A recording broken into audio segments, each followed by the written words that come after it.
ಕರ್ತನಲ್ಲಿ ಪ್ರೀತಿಯುಳ್ಳ ಆತ್ಮೀಯ ದೇವಜನರೇ, ನಿಮ್ಮೆಲ್ಲರಿಗೂ ಯೇಸು ಕ್ರಿಸ್ತನ ಅತಿ ಪರಿಶುದ್ಧವಾದ ನಾಮದಲ್ಲಿ ನಿಮಗೆ ವಂದನೆಯನ್ನು ಸಲ್ಲಿಸ್ತೇನೆ.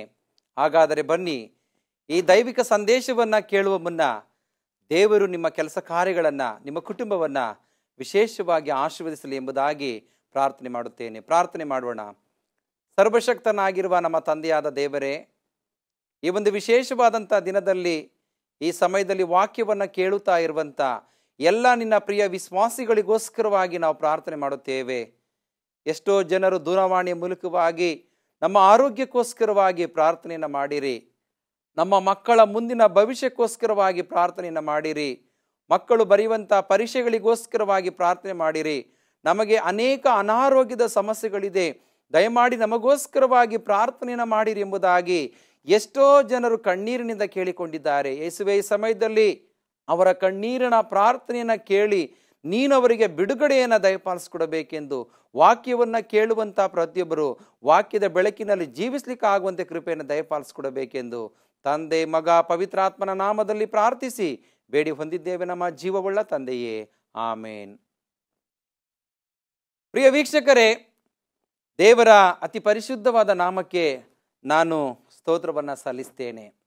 ಈಗಾಗಲೇ ಹೋಪ್ ಮಾಧ್ಯಮದ ಮೂಲಕವಾಗಿ ನಮ್ಮ ಕಾರ್ಯಕ್ರಮವನ್ನು ಅನೇಕರು ವೀಕ್ಷಣೆ ಮಾಡುತ್ತಾ ಇದ್ದೀರಾ, ಅನೇಕರು ರಕ್ಷಣೆಯ ಮಾರ್ಗವನ್ನು ತಿಳಿದುಕೊಂಡಿದ್ದೀರಾ. ಬಹಳ ಸಂತೋಷ, ನಿಮ್ಮನ್ನು ಖಂಡಿತವಾಗಿ ಅಭಿನಂದಿಸ್ತೇನೆ. ಯಾಕೆಂದರೆ ನಮ್ಮ ಈ ಒಂದು ಸುವಾರ್ತೆ ಯಾವುದೇ ಹಣವನ್ನು ಸಂಪಾದನೆ ಮಾಡಬೇಕೆಂಬುವಂಥ ಆಲೋಚನೆ ನಮ್ಮಲ್ಲಿ ಇಲ್ಲ. ನಾವು ಸಂದೇಶವನ್ನು ನೀಡಿದ ಬಳಿಕ ನಾವು ಯಾವುದೇ ಒಂದು ಕಾಣಿಕೆಗಳನ್ನು ಕೇಳುವಂಥ ಜೀವಿತ ನಮ್ಮಲ್ಲಿಲ್ಲ. ನಮ್ಮ ಒಂದು ಜೀವಿತದ ಮುಖ್ಯ ಗುರಿ, ನಮ್ಮ ಸಂದೇಶದ ಮುಖ್ಯ ಗುರಿ, ಪ್ರತಿಯೊಬ್ಬನು ಕೂಡ ದೇವರ ವಾಕ್ಯವನ್ನು ಕೇಳಿ ಆ ಕ್ರಿಸ್ತನ ಬರೋಣಕ್ಕೆ ಆತನು ಸಿದ್ಧನಾಗಿ ಆ ನೀತಿವಂತರ ಮಾರ್ಗದಲ್ಲಿ ಸೇರಿ ಆ ಪರಲೋಕ ರಾಜ್ಯವನ್ನು ಪಡೆಯಬೇಕೆಂಬುದೇ ನಮ್ಮ ಉದ್ದೇಶವಾಗಿದೆ. ಹಾಗಾಗಿ ಪ್ರಿಯ ವೀಕ್ಷಕರೇ, ನಮ್ಮ ಒಂದು ಚಿತ್ತ ಪ್ರತಿಯೊಬ್ಬರು ಕೂಡ ದೇವರ ವಾಕ್ಯವನ್ನು ಶ್ರದ್ಧೆ ಭಕ್ತಿಯಿಂದ ಕೇಳಬೇಕು ಎಂಬುದಾಗಿ. ಇವತ್ತಿನ ಸಂದೇಶದ ಮುಖ್ಯ ಭಾಗವನ್ನು ನಾವು ನೋಡುವಾಗ, ದೇವರು ನಮ್ಮನ್ನು ಅನೇಕ ವಿಚಾರಗಳ ಮೂಲಕವಾಗಿ ನಮಗೆ ಸಲಹೆಗಳನ್ನು, ನಮಗೆ ಅನೇಕ ಸಂಗತಿಗಳನ್ನು ನಮ್ಮ ನೆನಪಿಗೆ ತರುವಂಥ ಸಮಯದಲ್ಲಿ ನಾವು ಅದನ್ನು ಯಾವ ರೀತಿಯಲ್ಲಿ ಸ್ವೀಕಾರ ಮಾಡಿಕೊಳ್ಳುತ್ತೇವೆ.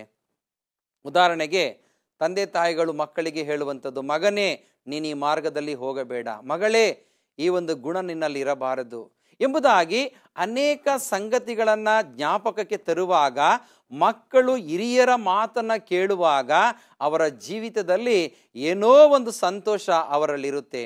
ಯಾವಾಗ ತಂದೆ ತಾಯಿಗಳ ಮಾತುಗಳನ್ನು ಬಿಟ್ಟು ಅವರದೇ ಆದಂಥ ಮಾರ್ಗವನ್ನು ಅನುಸರಿಸಿ ನಡೆಯುವಾಗ ಅನೇಕ ಕಷ್ಟಗಳಿಗೆ ಅವರು ಒಳಗಾಗುವಂಥದ್ದನ್ನು ನೋಡುತ್ತೇವೆ. ಹಾಗಾಗಿ ದೇವರು ಈ ದಿನದಲ್ಲಿ ಈ ಸಂದೇಶದ ಮೂಲಕವಾಗಿ ನಮಗೆ ನಿಮಗೆ ಆತನು ಕೆಲವು ಸಂಗತಿಗಳನ್ನು ನಮಗೆ ಸಲಹೆಯಾಗಿ ನೀಡುವಂಥದ್ದು, ದೇವರ ವಾಕ್ಯದ ಶ್ರೇಷ್ಠತೆಯನ್ನು ನೆನಪಿಸ್ತಾ ಇದ್ದಾನೆ. ದೇವರ ಆ ವಾಕ್ಯದ ಶ್ರೇಷ್ಠತೆಯನ್ನು ನೆನಪಿಸುವಂಥದ್ದನ್ನು ನಾವು ನೋಡುತ್ತೇವೆ. ಸೀನಾಯಿ ಬೆಟ್ಟದಲ್ಲಿ ಮೋಶೆಗೆ ದೇವರು 10 ದಶಾಜ್ಞೆಗಳನ್ನು ಕೊಡುವಂಥದ್ದನ್ನು ನಾವು ನೋಡುತ್ತೇವೆ. ಪ್ರಿಯ ವೀಕ್ಷಕರೇ, ಸೀನಾಯಿ ಬೆಟ್ಟದಲ್ಲಿ ಮೋಶೆಗೆ ದೇವರು 10 ದಶಾಜ್ಞೆಗಳನ್ನು ಕೊಡುವಾಗ, ನೀನು ಹೋಗಿ ಅದನ್ನು ಬೋಧಿಸು, ಆ ಜನರಿಗೆ ಆ ಒಂದು ಎಲ್ಲ ವಿಚಾರಗಳನ್ನು ಹೇಳು. ಎಲ್ಲರೂ ದಾರಿ ತಪ್ಪಿದ್ದಾರೆ, ಅನೇಕರು ಬಸವನ ಒಂದು ವಿಗ್ರಹಕ್ಕೆ ನಮಸ್ಕಾರವನ್ನು ಮಾಡ್ತಾ ಇದ್ದಾರೆ, ಮನುಷ್ಯರನ್ನ ಬಲಿಯಾಗಿ ಅರ್ಪಿಸುವುದಕ್ಕೆ ಹೋಗುತ್ತಾ ಇದ್ದಾರೆ.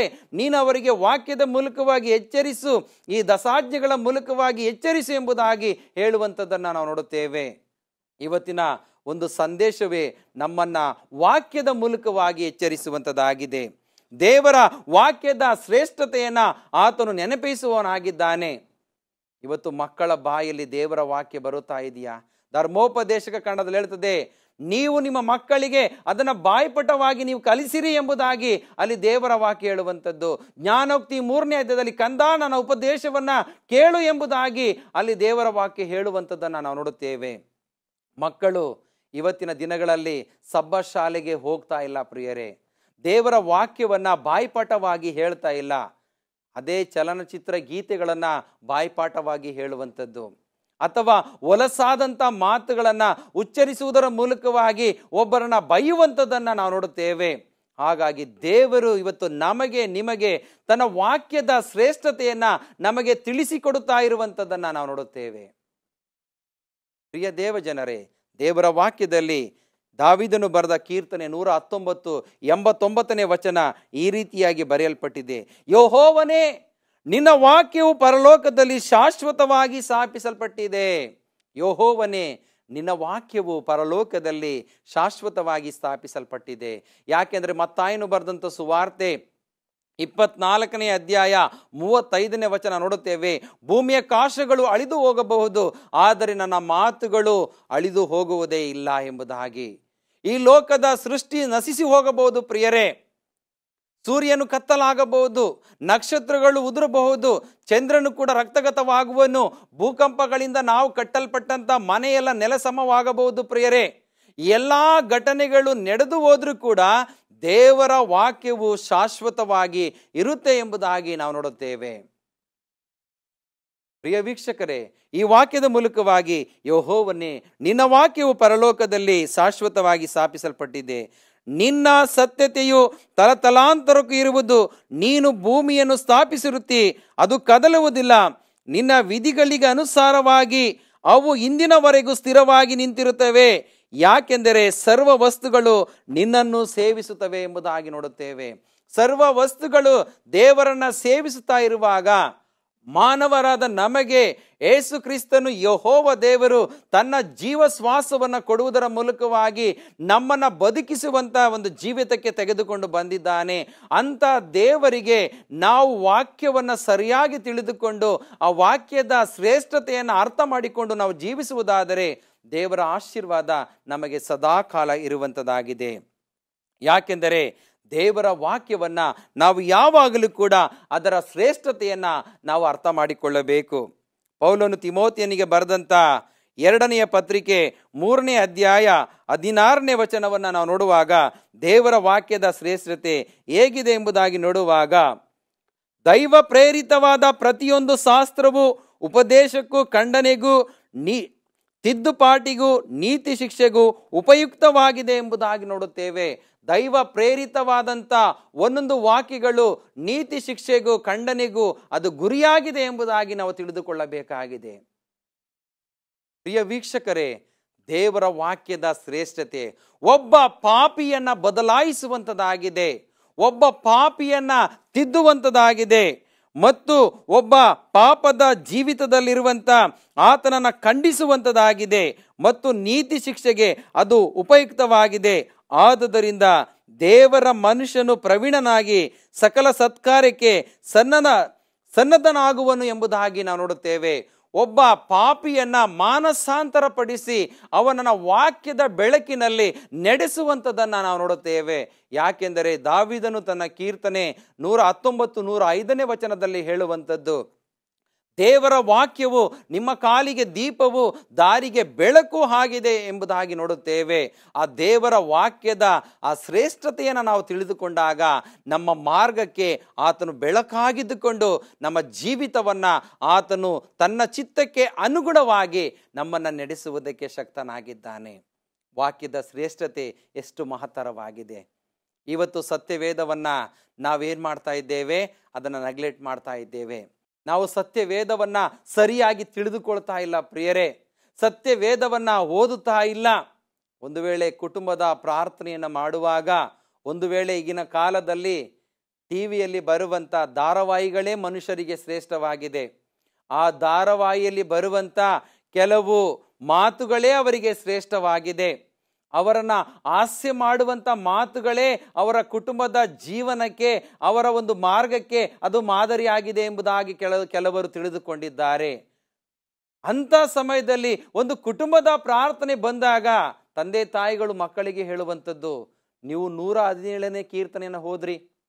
ಯಾಕೆಂದ್ರೆ ಅಲ್ಲಿರುವಂಥದ್ದು ಒಂದೇ ವಚನ, ವಾಕ್ಯದ ಶ್ರೇಷ್ಠತೆಯನ್ನು ನಾವು ಅರ್ಥ ಮಾಡಿಕೊಳ್ಳಬೇಕು ಪ್ರಿಯರೇ.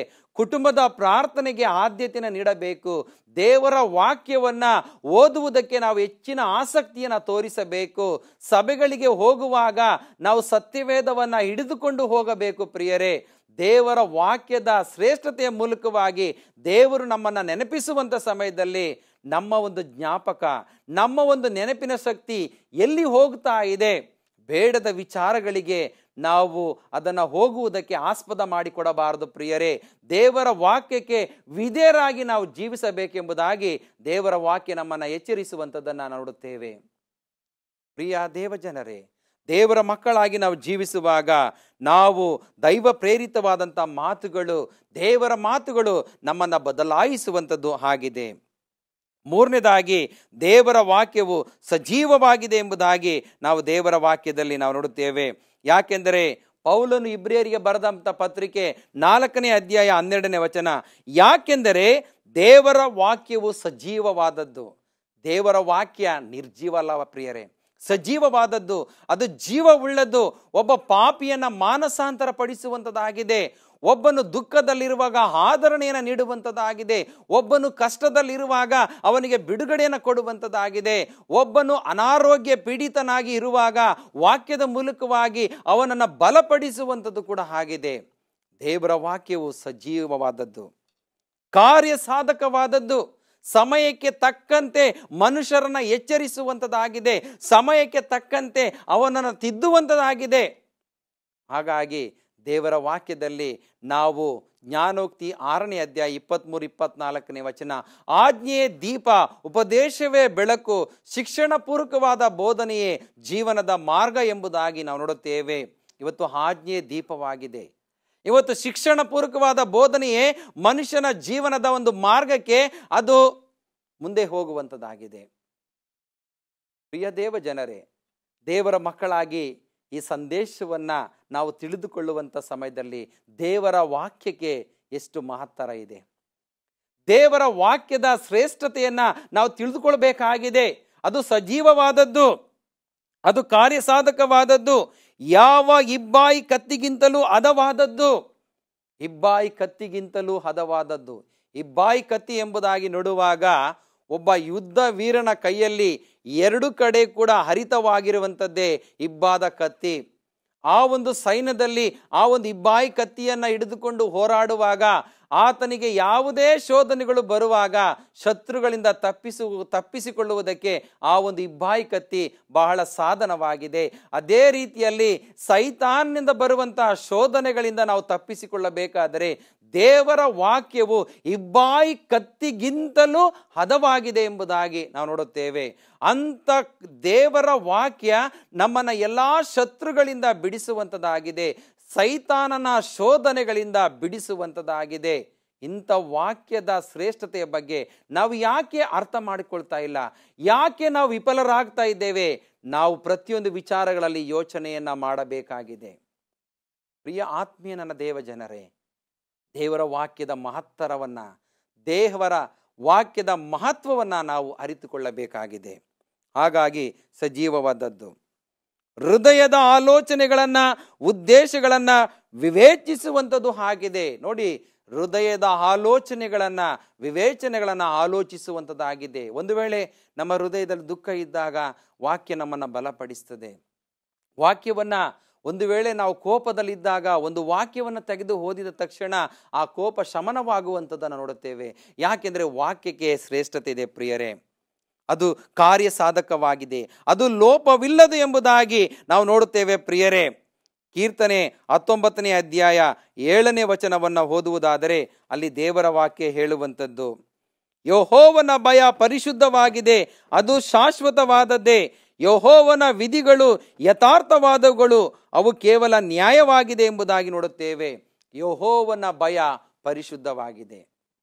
ಪ್ರಿಯ ವೀಕ್ಷಕರೇ, ಯೆಹೋವನ ಭಯ ಪರಿಶುದ್ಧವಾಗಿದೆ ಮತ್ತು ಯಥಾರ್ಥವೂ ಆಗಿದೆ, ನ್ಯಾಯವಾಗಿದೆ. ಆತನ ಮಾತುಗಳು, ಆತನ ನೀತಿ ವಿಧಿಗಳು, ಎಲ್ಲ ನಿಯಮಗಳು ಪರಿಶುದ್ಧವಾಗಿದೆ. ಹಾಗಾಗಿ ದೇವರ ವಾಕ್ಯದ ಶ್ರೇಷ್ಠತೆಯನ್ನು ನಮ್ಮ ನೆನಪಿಗೆ ತರುವಾಗ ನಾವು ಅದನ್ನು ಎಷ್ಟರ ಮಟ್ಟಿಗೆ ಅರ್ಥ ಮಾಡಿಕೊಳ್ತಾ ಇದ್ದೇವೆ? ದೇವರ ವಾಕ್ಯವನ್ನು ನಾವು ಬಾಯಿಪಾಠವಾಗಿ ತಿಳಿದುಕೊಳ್ತಾ ಇದ್ದೇವಾ? ಕುಟುಂಬದ ಪ್ರಾರ್ಥನೆಗಳಲ್ಲಿ ದೇವರ ವಾಕ್ಯವನ್ನು ನಾವು ಸರಿಯಾಗಿ ಓದುತ್ತಾ ಇದ್ದೇವಾ? ಆ ದೇವರ ವಾಕ್ಯದ ಮಹತ್ವವನ್ನು ನಾವು ತಿಳ್ಕೊಂಡಿದ್ದೇವಾ? ಎಲ್ಲದರಲ್ಲೂ ವಿಫಲರಾಗ್ತಾ ಇದ್ದೇವೆ. ಲೌಕಿಕ ವಿಚಾರಗಳ ಬಗ್ಗೆ ಅನೇಕ ಕಥೆಗಳಿಗೆ ನಾವು ಹೆಚ್ಚಿನ ಆದ್ಯತೆಯನ್ನು ನೀಡ್ತಾ ಇದ್ದೇವೆ ಹೊರತು ದೇವರ ವಾಕ್ಯಕ್ಕೆ ನಾವು ವಿಧೇಯರಾಗಿ ಜೀವಿಸ್ತಾ ಇಲ್ಲ. ಒಂದು ವೇಳೆ ವಿಧೇಯರಾಗಿ ಜೀವಿಸ್ತಾ ಇದ್ರೆ ಬಹಳ ಸಂತೋಷ.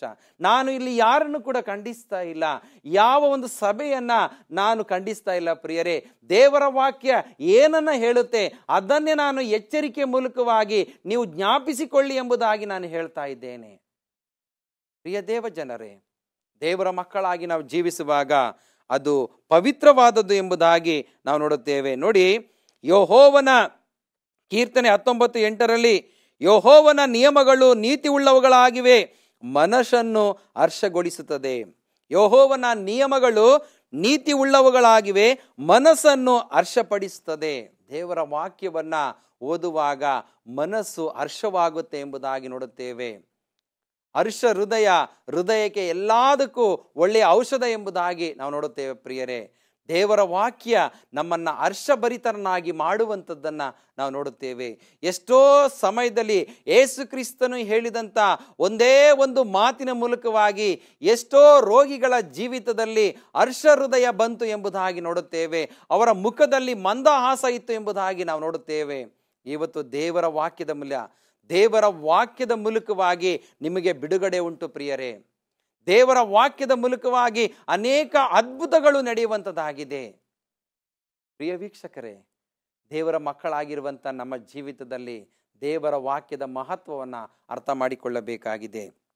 ಮತ್ತು ಅದೇ ಕೀರ್ತನೆ 19ನೇ ಅಧ್ಯಾಯ 10ನೇ ವಚನ, ದೇವರ ವಾಕ್ಯದ ಮಹತ್ವ, ಅವು ಬಂಗಾರಕ್ಕಿಂತಲೂ ಅಪರಂಜಿ ರಾಶಿಗಿಂತಲೂ ಅಪೇಕ್ಷಿಸತಕ್ಕದವುಗಳು ಎಂಬುದಾಗಿ ನೋಡುತ್ತೇವೆ. ನಮ್ಮ ಮನೆಯಲ್ಲಿ ಎಷ್ಟೇ ಬಂಗಾರ ಇರಲಿ, ಎಷ್ಟೇ ಅಪರಂಜಿ ಇರಲಿ, ಅದಕ್ಕಿಂತಲೂ ದೇವರ ವಾಕ್ಯವು ಶ್ರೇಷ್ಠವಾಗಿದೆ ಎಂಬುದಾಗಿ ನೋಡುತ್ತೇವೆ. ಅವು ಜೇನಿಗಿಂತಲೂ ಶೋಧಿಸಿದ ಜೇನುತುಪ್ಪಕ್ಕಿಂತಲೂ ಸಿಹಿಯಾಗಿವೆ ಎಂಬುದಾಗಿ ನಾವು ನೋಡುತ್ತೇವೆ. ದೇವರ ವಾಕ್ಯವು ಜೇನುತುಪ್ಪಕ್ಕಿಂತಲೂ ಕೂಡ ಸಿಹಿಯಾಗಿದೆ ಎಂಬುದಾಗಿ ದೇವರ ವಾಕ್ಯದ ಶ್ರೇಷ್ಠತೆ ಅಲ್ಲಿ ಗೋಚರವಾಗುವಂಥದ್ದನ್ನು ನೋಡುತ್ತೇವೆ. ಅದೇ 11ನೇ ವಚನ, ಅವುಗಳ ಮೂಲಕ ನಿನ್ನ ದಾಸನಿಗೆ ಎಚ್ಚರಿಕೆ ಆಗುತ್ತದೆ, ಅವುಗಳನ್ನ ಕೈಕೊಳ್ಳುವುದರಿಂದ ಬಹಳ ಫಲ ಉಂಟಾಗುತ್ತದೆ. ಪ್ರಿಯ ವೀಕ್ಷಕರೇ, ಅವುಗಳನ್ನ ಕೈಕೊಂಡು ನಡೆಯುವುದರಿಂದ ಬಹಳ ಫಲ ನಮಗೆ ಸಿಗುವಂಥದ್ದಾಗಿದೆ. ಎಂಥ ಶ್ರೇಷ್ಠವಾದಂಥ ವಾಕ್ಯ! ದೇವರ ವಾಕ್ಯದ ಶ್ರೇಷ್ಠತೆಯನ್ನ ನಿಮ್ಮ ನೆನಪಿಗೆ ತರುವಾಗ ಅದನ್ನು ಸರಿಯಾಗಿ ಅರ್ಥ ಮಾಡಿಕೊಂಡು ನಾವು ಸರಿಯಾಗಿ ಆ ವಾಕ್ಯದಲ್ಲಿ ನಾವು ಜೀವಿಸುವಾಗ ದೇವರು ನಮ್ಮನ್ನ ಉನ್ನತ ಸ್ಥಾನದಲ್ಲಿ ತೆಗೆದುಕೊಂಡು ಹೋಗುವನಾಗಿದ್ದಾನೆ. ಅನೇಕ ಫಲಗಳ ಮೂಲಕವಾಗಿ ನಮ್ಮನ್ನ ಬಲಪಡಿಸುವುದಕ್ಕೆ ಶಕ್ತನಾಗಿದ್ದಾನೆ ಎಂಬುದಾಗಿ ನೋಡುತ್ತೇವೆ. ಯಾಕೆಂದರೆ ಕೀರ್ತನೆ 19ನೇ ಅಧ್ಯಾಯ 11ನೇ ವಚನದ ಕೊನೆಯ ಭಾಗ, ಅವುಗಳನ್ನು ಕೈಕೊಳ್ಳುವುದರಿಂದ ಬಹಳ ಫಲ ಉಂಟಾಗುತ್ತದೆ. ಯೇಸು ಕ್ರಿಸ್ತನು 2ನೇ ಸಾರಿ ಬರುವಾಗ ಒಳ್ಳೆಯ ಫಲದ ನಿರೀಕ್ಷೆಯಲ್ಲಿದ್ದಾನೆ. ಇವತ್ತು ನೀವು ಎಷ್ಟು ಜನ ಆ ಒಳ್ಳೆಯ ಫಲವನ್ನ ಕೊಡುವುದಕ್ಕೆ ನಾವು ಸಿದ್ಧರಿದ್ದೇವೆ? ಅದೇ 119ನೇ ಕೀರ್ತನೆ ಅಲ್ಲಿ ದೇವರ ವಾಕ್ಯ ಮತ್ತೊಂದು ಎಚ್ಚರಿಕೆಗಳನ್ನು ಕೊಡುವಂಥದ್ದು. 72ನೇ ವಚನ, ನೀನು ಉಸಿರಿದ ಧರ್ಮಶಾಸ್ತ್ರವು ಸಾವಿರಾರು ಚಿನ್ನ ಬೆಳ್ಳಿಯ ನಾಣ್ಯಗಳಿಗಿಂತಲೂ ನನಗೆ ಅತಿ ಪ್ರಿಯವಾಗಿದೆ. ನೀನು ಉಸಿರಿದ ಧರ್ಮಶಾಸ್ತ್ರವು ಅಂದ್ರೆ ನೀನು ನುಡಿದಂಥ ಧರ್ಮಶಾಸ್ತ್ರವು ಸಾವಿರಾರು ಚಿನ್ನ ಬೆಳ್ಳಿಯ ನಾಣ್ಯಗಳಿಗಿಂತಲೂ ನನಗೆ ಅತಿ ಪ್ರಿಯವಾಗಿದೆ ಎಂಬುದಾಗಿ ದಾವೀದನು ವಾಕ್ಯದ ಮೂಲಕವಾಗಿ ದೇವರ ವಾಕ್ಯದ ಶ್ರೇಷ್ಠತೆಯನ್ನ ಇವತ್ತು ನಮಗೆ ಎಚ್ಚರಿಸುವವನಾಗಿದ್ದಾನೆ, ನಮಗೆ ತಿಳಿಸುವವನಾಗಿದ್ದಾನೆ. ಇವತ್ತು ನಮ್ಮಲ್ಲಿ ಎಷ್ಟೇ ಬೆಳ್ಳಿ ಬಂಗಾರ ಚಿನ್ನ, ಎಷ್ಟೇ ಒಡವೆ ಇರಲಿ, ಎಷ್ಟೇ ನಮಗೆ ಒಂದು ಡಾಕ್ಟರೇಟ್ ಇರಲಿ ಪ್ರಿಯರೇ, ದೇವರ ವಾಕ್ಯದ ಶ್ರೇಷ್ಠತೆ ಇದೆಯಲ್ಲ ಅದನ್ನು ನಾವು ತಿಳಿದುಕೊಳ್ಳುವಂಥದ್ದು ಅತ್ಯವಶ್ಯಕ ಎಂಬುದಾಗಿ ನಾವು ತಿಳಿದುಕೊಳ್ಳಬೇಕಾಗುತ್ತದೆ. ಪ್ರಿಯ ದೇವ ಜನರೇ, ದೇವರ ಮಕ್ಕಳಾಗಿ ಈ ವಾಕ್ಯವನ್ನು ಕೇಳುತ್ತಾ ಇರುವಂಥ ನಿಮ್ಮ ಜೀವಿತದಲ್ಲಿ ದೇವರ ವಾಕ್ಯದ ಶ್ರೇಷ್ಠತೆಯನ್ನು ನಾವು ಸರಿಯಾಗಿ ಅರ್ಥ ಮಾಡಿಕೊಳ್ಳುವಂಥದ್ದು ಬಹಳ ಪ್ರಾಮುಖ್ಯ. ಕೊನೆಯದಾಗಿ ಒಂದು ವಾಕ್ಯ, ಯೆರೆಮೀಯನು ಬರೆದಂಥ ಪ್ರವಾದನೆ ಗ್ರಂಥ 15ನೇ ಅಧ್ಯಾಯ 16ನೇ ವಚನ, ನನಗೆ ದೊರೆತ ನಿನ್ನ ಮಾತುಗಳನ್ನು ಆಹಾರ ಮಾಡಿಕೊಂಡೆನು, ನಿನ್ನ ನುಡಿಗಳು ನನಗೆ ಹರ್ಷವು ಹೃದಯಾನಂದವೂ ಆದವು. ಸೇನಾಧೀಶ್ವರನಾದ ದೇವರೇ ಯೆಹೋವನೇ, ನಾನು ನಿನ್ನ ಹೆಸರಿನಲ್ಲವೇ, ನಾನು ನಿನ್ನ ಹೆಸರಿನವನು, ನಾನು ನಿನ್ನ ಹೆಸರಿನವನೋ ಆಗಿದ್ದೇನೆ. ನಿನ್ನ ವಾಕ್ಯದ ಶ್ರೇಷ್ಠತೆ ಹೇಗಿದೆ ಎಂಬುದಾಗಿ ನೋಡುವಾಗ ನಿನ್ನ ಒಂದೊಂದು ಮಾತುಗಳನ್ನು ನಾನು ಆಹಾರವನ್ನಾಗಿ ನಾನು ತೆಗೆದುಕೊಂಡಿದ್ದೇನೆ. ದೇವರ ವಾಕ್ಯದಲ್ಲಿ ಬಲ ಇದೆ ಪ್ರಿಯರೇ, ಪ್ರಿಯ ದೇವ ಜನರೇ, ದೇವರ ವಾಕ್ಯದಲ್ಲಿ ಬಲ ಇದೆ ಪ್ರಿಯರೇ. ಒಬ್ಬ ಮನುಷ್ಯನು ರೊಟ್ಟಿ ತಿಂದು ಮಾತ್ರ ಬದುಕುವುದಿಲ್ಲ, ದೇವರ ಬಾಯಿಂದ ಬರುವಂತ ಒಂದೊಂದು ಮಾತುಗಳಿಂದಲೂ ಬದುಕುತ್ತಾನೆ ಎಂಬುದಾಗಿ ನಾವು ದೇವರ ವಾಕ್ಯದಲ್ಲಿ ನಾವು ಓದುತ್ತೇವೆ. ದೇವರ ವಾಕ್ಯಕ್ಕೆ ಎಂಥ ಶ್ರೇಷ್ಠತೆ ಇದೆ ಪ್ರಿಯರೇ. ಹಾಗಾಗಿ ದೇವರು ಅನೇಕ ಸಂಗತಿಗಳನ್ನು ನಮ್ಮ ನೆನಪಿಗೆ ತರುವಾಗ ಅದರಲ್ಲಿ ನನ್ನ ವಾಕ್ಯವು ಶಾಶ್ವತವಾಗಿದೆ. ಮಗನೇ ಮಗಳೇ, ನೀನು ನನ್ನ ವಾಕ್ಯವನ್ನು ಸಂಪೂರ್ಣ ಮನಸ್ಸಿನಿಂದ ನೀನು ಕೈಕೊಂಡು ನಡೆಯುವುದರಿಂದ ನಿನ್ನ ಆರೋಗ್ಯದಲ್ಲಿ, ನಿನ್ನ ದೇಹಕ್ಕೆ ಆರೋಗ್ಯವು ಸಿಗುವಂಥದ್ದಾಗಿದೆ, ನಿನ್ನ ಮನಸ್ಸಿನಲ್ಲಿ ಸಮಾಧಾನ ಸಿಗುವಂಥದ್ದಾಗಿದೆ, ನೀನು ಹೋಗುವಂಥ ಕೆಲಸದಲ್ಲಿ ಜಯ ಸಿಗುವಂಥದ್ದಾಗಿದೆ ಮತ್ತು ನಿನಗೆ ಬೇಕಾದಂಥ ಆಶೀರ್ವಾದಗಳನ್ನು ನಾನು ಯಾವಾಗಲೂ ಕೊಡುತ್ತೇನೆ ಎಂಬುದಾಗಿ ಕರ್ತನು ನಿಮ್ಮನ್ನ ವಾಕ್ಯದ ಮೂಲಕವಾಗಿ ಕರೆಯುವಾಗ ನಾವು ದೇವರ ಸಮೀಪಕ್ಕೆ ಬರಬೇಕಾಗಿದೆ, ದೇವರ ಮಹತ್ವವನ್ನು ತಿಳಿದುಕೊಳ್ಳಬೇಕಾಗಿದೆ. ಹಾಗಾಗಿ ಪ್ರಿಯ ದೇವ ಜನರೇ, ಯೇಸು ಕ್ರಿಸ್ತನು ಹೇಳುವಂಥದ್ದು, ಯುಗದ ಸಮಾಪ್ತಿಯ ಎಲ್ಲ ದಿವಸ ನಾನು ನಿಮ್ಮ ಸಂಗಡ ಇರುತ್ತೇನೆ. ಪೌಲನು ಇಬ್ರಿಯರಿಗೆ ಬರೆದಂಥ ಪತ್ರಿಕೆ 13ನೇ ಅಧ್ಯಾಯದಲ್ಲಿ ನಾವೊಂದು ವಾಕ್ಯ ನೋಡುತ್ತೇವೆ. ಯೇಸು ಕ್ರಿಸ್ತನು, ಪೌಲನು ಇಬ್ರಿಯರಿಗೆ ಬರೆದಂಥ ಪತ್ರಿಕೆ 13ನೇ ಅಧ್ಯಾಯದಲ್ಲಿ ಹೇಳುವಂಥದ್ದು, ಯೇಸು ಕ್ರಿಸ್ತನು ನಿನ್ನೆ ಇದ್ದ ಹಾಗೆ ಇವತ್ತು ನಿರಂತರವೂ ನಿಮ್ಮ ಜೊತೆಯಲ್ಲಿ ಇರುವಾತನಾಗಿದ್ದಾನೆ. ಆತನ ವಾಕ್ಯ ಶಾಶ್ವತವಾಗಿ ನಮ್ಮ ಜೊತೆಯಲ್ಲಿ ಇರುವಂಥದ್ದಾಗಿದೆ. ಆತನು ಯುಗದ ಸಮಾಪ್ತಿಯ ಎಲ್ಲ ದಿವಸವೂ ನಮ್ಮ ಸಂಗಡ ಇರುವಾತನಾಗಿದ್ದಾನೆ. ಆತನು ಯಾವಾಗಲೂ ನಮ್ಮ ಜೊತೆಯಲ್ಲಿ ಇದ್ದುಕೊಂಡು ವಾಕ್ಯದ ಮೂಲಕವಾಗಿ ನಮ್ಮನ್ನು ಬಲಪಡಿಸುವುದಕ್ಕೆ ಶಕ್ತನಾಗಿದ್ದಾನೆ. ಆ ವಾಕ್ಯವನ್ನು ನಮ್ಮ ಮನಸ್ಸಿನಲ್ಲಿ ನಾವು ದೃಢವಾಗಿ ಅದನ್ನು ಪಡೆದುಕೊಂಡು ದೇವರ ವಾಕ್ಯವನ್ನು ಓದೋಣ. ದೇವರ ವಾಕ್ಯದ ಮೂಲಕವಾಗಿ ನಾವು ಆಶೀರ್ವಾದಕ್ಕೆ ಪಾತ್ರರಾಗೋಣ. ಈಗ ಆಗುವಾಗೆ ದೇವರು ತಾನೇ ತನ್ನ ಪವಿತ್ರಾತ್ಮನ ಮೂಲಕವಾಗಿ ನಮ್ಮನ್ನು ಸ್ಥಿರಪಡಿಸಲಿ. ದೇವರ ವಾಕ್ಯದ ಮಹತ್ವ, ಆತನ ವಾಕ್ಯದ ಶ್ರೇಷ್ಠತೆ ನಿಮ್ಮ ಕುಟುಂಬಗಳಲ್ಲಿ, ನಿಮ್ಮ ಜೀವಿತದಲ್ಲಿ ಸದಾಕಾಲ ಇರಲಿ ಎಂಬುದೇ ನನ್ನ ಪ್ರಾರ್ಥನೆಯಾಗಿದೆ. ದೇವರ ವಾಕ್ಯಗಳ ಮೂಲಕವಾಗಿ ನಮ್ಮೆಲ್ಲರನ್ನ ಆತ್ಮಿಕವಾಗಿ ಬಲಪಡಿಸಲಿ. ಆಮೇನ್. ಪ್ರಾರ್ಥನೆ ಮಾಡೋಣ. ಸರ್ವಶಕ್ತನಾದ ದೇವರೇ, ಇಲ್ಲಿಯ ತನಕ ನಿನ್ನ ಆಶೀರ್ವಾದದ ಮೂಲಕವಾಗಿ ಯೇಸುವೆ ಅನೇಕರು ನಿನ್ನ ವಾಕ್ಯವನ್ನು ಕೇಳಿದ್ದಾರೆ. ಎಲ್ಲರಿಗೋಸ್ಕರವಾಗಿ ನಾವು ಪ್ರಾರ್ಥನೆಯನ್ನು ಮಾಡುತ್ತೇವೆ. ಅವರ ಕುಟುಂಬದಲ್ಲಿ ಏನೇ ಸಮಸ್ಯೆಗಳಿದ್ದರೂ ಅದನ್ನು ಸರಿಪಡಿಸು, ಅವರನ್ನು ಗುಣಪಡಿಸು ರಕ್ಷಕನೇ. ಅವರಿಗೆ ಬಿಡುಗಡೆಯನ್ನು ಕೊಡು ಸ್ವಾಮಿ. ಅವರ ಕುಟುಂಬದಲ್ಲಿ ಐಕ್ಯತೆ, ಸಮಾಧಾನವನ್ನು ಹುಟ್ಟಿಸು ಸ್ವಾಮಿ. ಮತ್ತೊಂದು ಸಾರಿ ಆ ವಾಕ್ಯದ ಶ್ರೇಷ್ಠತೆಯ ಬಗ್ಗೆ ಪ್ರತಿಯೊಬ್ಬರು ತಿಳಿದುಕೊಳ್ಳುವಂಥ ಆ ಮಹಾ ಕೃಪೆಯನ್ನು ಕೊಟ್ಟದಕ್ಕಾಗಿ ಸ್ತೋತ್ರ. ನಿನ್ನ ಒಂದು ಆಶೀರ್ವಾದ ಎಲ್ಲ ಕುಟುಂಬದ ಮೇಲೆ ಎಲ್ಲ ಸಮಯದಲ್ಲಿಯೂ ಎಲ್ಲ ದಿನದಲ್ಲಿಯೂ ಸದಾಕಾಲ ಇರಲಿ ಎಂದು ಯೇಸು ಕ್ರಿಸ್ತನ ಅತಿ ಉನ್ನತವಾದಂಥ ನಾಮದಲ್ಲಿ ಪ್ರಾರ್ಥಿಸಿ ಬೇಡಿ ಹೊಂದಿದ್ದೇವೆ ನಮ್ಮ ಜೀವವುಳ್ಳ ತಂದೆಯೇ, ಆಮೇನ್. ಪ್ರಿಯ ವೀಕ್ಷಕರೇ, ಈ ಕಾರ್ಯಕ್ರಮದ ಮೂಲಕವಾಗಿ ಪ್ರಾರ್ಥನಾ ಬೇಡಿಕೆ ಇದೆಯಾ? ಈ ಕೆಳಕಂಡ ದೂರವಾಣಿಯ ಸಂಖ್ಯೆಗೆ ನೀವು ಕರೆಯನ್ನು ಮಾಡುವುದಾದರೆ, ಪತ್ರವನ್ನು ಬರೆಯುವುದಾದರೆ ನಾವು ನಿಮಗೋಸ್ಕರವಾಗಿ ಪ್ರಾರ್ಥನೆಯನ್ನು ಮಾಡುತ್ತೇವೆ. ದೇವರ ಪ್ರಸನ್ನತೆ, ಆತನ ಕೃಪೆ ನಿಮ್ಮೆಲ್ಲರ ಮೇಲೆ ಸದಾಕಾಲ ಇರಲಿ. ಆಮೇನ್.